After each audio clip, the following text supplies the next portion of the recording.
বজ্রবিদ্যুতে পুড়ে যেতে পারে আপনার বাড়ির সমস্ত ইলেকট্রনিক যন্ত্র। অবশেষে দক্ষিণবঙ্গে এসেছে স্বস্তির বৃষ্টি, তবে তার সঙ্গে বজ্রপাতও হচ্ছে। বজ্রপাতের হাত থেকে ঘরের দামি ইলেকট্রনিক যন্ত্রপাতি বাঁচাতে কী করবেন?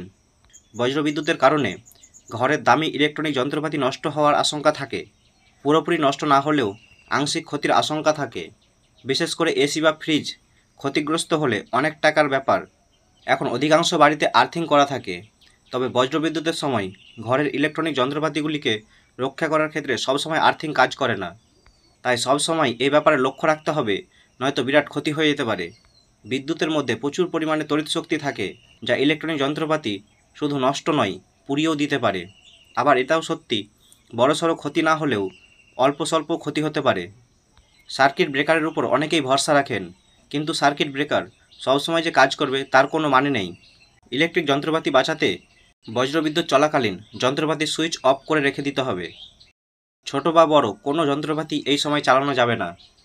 সুইচ অফের পাশাপাশি নিরাপদ থাকতে প্লাগও খুলে রাখতে পারেন। এতে একটু বিদ্যুৎ প্রবাহিত হবে না এবং সেই যন্ত্রটার কোনো ক্ষতি হবে না।